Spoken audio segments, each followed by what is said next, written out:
Hello friends, ಹೇಗಿದ್ದೀರಾ? ಬನ್ನಿ ಇವತ್ತು ನೋಡೋಣ ಚಮಚಮ್ ಅಂತ ಸ್ವೀಟ್ನ ಹೇಗೆ ಮಾಡೋದು ಅಂತ. ತುಂಬ ರುಚಿಯಾಗಿ ಸ್ವೀಟ್ ಆಗಿರುತ್ತೆ ಫ್ರೆಂಡ್ಸ್. ನೀವು ಕೂಡ ಮನೆಯಲ್ಲಿ ಟ್ರೈ ಮಾಡಿ.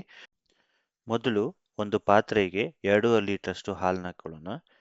ಇದನ್ನ ಸ್ಟವಲ್ಲಿ ಇಟ್ಕೊಂಡು ಬೇಯಿಸ್ಕೊಳ್ಳೋಣ. ಬೇಯಿಸ್ಬೇಕಾದ್ರೆ ಏನು ಮಾಡೋಣ, ಒಂದ್ ಸ್ವಲ್ಪ ತಿರುಗಿಸ್ಕೊಳ್ಳೋಣ. ತಿರುಗಿಸ್ಕೊಂಡಾಗ ನೊರೆ ಎಲ್ಲ ಫಾರ್ಮ್ ಆಗುತ್ತೆ.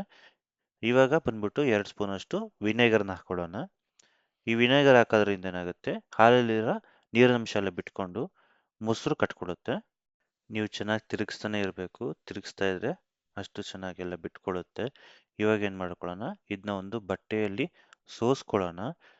ಈ ಥರ ಸೋಸ್ಕೋಬೇಕು ನೋಡಿ. ಆವಾಗ ನೀರದೆಲ್ಲ ಅಂಶ ಎಲ್ಲ ಬಿಟ್ಕೊಂಡು ಹೋಗುತ್ತೆ. ಒಂದು ಸ್ವಲ್ಪ ಮೇಲೆ ನೀರು ಹಾಕ್ಕೊಳ್ಳೋಣ. ಆವಾಗ ಏನಾಗುತ್ತೆ, ಕ್ಲೀನ್ ಆಗುತ್ತೆ. ಇವಾಗ ಚೆನ್ನಾಗಿ ಹಿಂಡ್ಕೊಳ್ಳೋಣ. ಬಟ್ಟೆ ಸಮೇತನೇ ಸ್ವಲ್ಪ ಒಂದು 10 ನಿಮಿಷ ಹಂಗೆ ಸೈಡಲ್ಲಿ ಇಟ್ಕೊಳ್ಳೋಣ.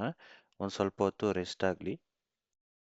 ಇವಾಗ ನೋಡ್ಬೋದು ನಿಮಗೆ ಪನ್ನೀರು ರೆಡಿ ಆಗಿದೆ. ಇದನ್ನು ಸ್ವಲ್ಪ ಚೆನ್ನಾಗಿ ಪುಡಿ ಪುಡಿ ಮಾಡ್ಕೊಳ್ಳೋಣ. ಆಮೇಲೆ ಚೆನ್ನಾಗಿ ಪ್ರೆಸ್ ಮಾಡಿ ಹಸ್ತೆಯಿಂದ ಈ ಜಾಗದಲ್ಲಿ ಇವಾಗ ತೋರಿಸ್ತೀನಿ. ಇಲ್ಲಿ ನೀವು ಪ್ರೆಸ್ ಮಾಡಿದ್ರೆ ನಿಮಗೆ ಚೆನ್ನಾಗಿ ಪುಡಿ ಪುಡಿ ಆಗುತ್ತೆ. ಪುಡಿ ಪುಡಿ ಆಗಿ ಮಿದ್ಕೊಳ್ಳೋಕ್ಕೆ ಚೆನ್ನಾಗಿ ಈಸಿಯಾಗಿರುತ್ತೆ. ನೀವು ನೋಡ್ಬೋದು ಈ ಥರ ಸ್ಮೂತಾಗಿ ಬರುತ್ತೆ. ಇವಾಗ ಬಿತ್ಕೊಂಡ್ರೆ ನಿಮಗೆ ತುಂಬ ಸಾಫ್ಟಾಗಿ ಆ ಶೇಪ್ ಎಲ್ಲ ಹೋಲ್ಡ್ ಮಾಡಿ ಇಟ್ಕೊಳ್ಳುತ್ತೆ. ಇದರಿಂದ ಚಿಕ್ಕ ಚಿಕ್ಕದ ಪೀಸ್ನಾಗಿ ತಗೊಂಡು ನಾವು ಸಿಲಿಂಡರ್ ಆಗಿ ಶೇಪಲ್ಲಿ ಪ್ರೆಸ್ ಮಾಡ್ಕೊಳ್ಳೋಣ. ಒಂದು 15ರಿಂದ 20 ಪೀಸು ಬರುತ್ತೆ ಇದರಲ್ಲಿ.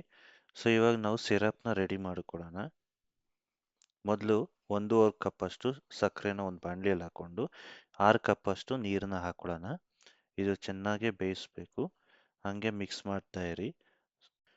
ಗುಳ್ಳೆಗಳು ಬರೋಕ್ಕೆ ಸ್ಟಾರ್ಟ್ ಆಗುತ್ತೆ. ಈ ಥರ ಗುಳ್ಳೆ ಬಂದಾಗ ನೀವೇನು ಮಾಡೋದು, ಮಿದ್ಕೊಂಡಂಥ ಪನ್ನೀರ್ನ ಇದರೊಳಗೆ ಹಾಕ್ಬಿಟ್ಟು ಕವರನ್ನು ಮುಚ್ಚಿಬಿಡೋಣ. 5 ನಿಮಿಷ ಅಷ್ಟು ಬೇಯಿಸ್ಕೊಳ್ಳೋಣ. ಆಮೇಲೆ ಕವರನ್ನ ತೆಗೆದ್ಬಿಟ್ಟು ಎಲ್ಲ ಒಂದು ಸ್ವಲ್ಪ ಹಾಕ್ಸೋಣ. ಇದರಿಂದ ಎಲ್ಲ ಕಡೆನೂ ಬಾಯ್ಲ್ ಆಗುತ್ತೆ.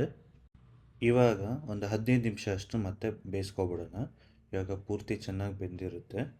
ನೀವು ನೋಡ್ಬೋದು ಅದ್ರದ್ದು ಸೈಜ್ ಎಲ್ಲ ಏನಿದೆ ಡಬಲ್ ಆಗಿರುತ್ತೆ. ಬನ್ನಿ ಇವಾಗ ಕೋವಾ ಹೇಗೆ ಮಾಡ್ಕೊಳ್ಳೋದು ಅಂತ ನೋಡ್ಕೊಳ್ಳೋಣ. ಮೊದಲು 1 ಕಪ್ದು ಹಾಲನ್ನ ಹಾಕ್ಕೊಳ್ಳೋಣ. ಅದಕ್ಕೆ ಒಂದು ಸ್ವಲ್ಪ ಕೇಸರಿ ಪೌಡ್ರು ಮತ್ತು ಮಿಲ್ಕ್ ಪೌಡ್ರು 1 ಕಪ್ ಅಷ್ಟು ಹಾಕ್ಕೊಂಡು ಚೆನ್ನಾಗಿ ಮಿಕ್ಸ್ ಮಾಡ್ಕೊಳ್ಳೋಣ.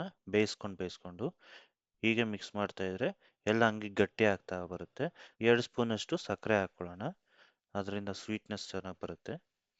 ಈ ಥರ ಮಿಕ್ಸ್ ಮಾಡ್ತಾ ಇದ್ರೆ ಎಲ್ಲ ಗಟ್ಟಿಯಾಗಿ ಸ್ಟಾರ್ಚ್ ಥರ ಫಾರ್ಮೇಷನ್ ಆಗಿ ಕ್ರೀಮ್ ಆಗಿ ಬರುತ್ತೆ. ಇದನ್ನು ಸ್ವಲ್ಪ ಹೊತ್ತು ಕೂಲ್ ಮಾಡೋಕ್ಕೆ ಬಿಡೋಣ.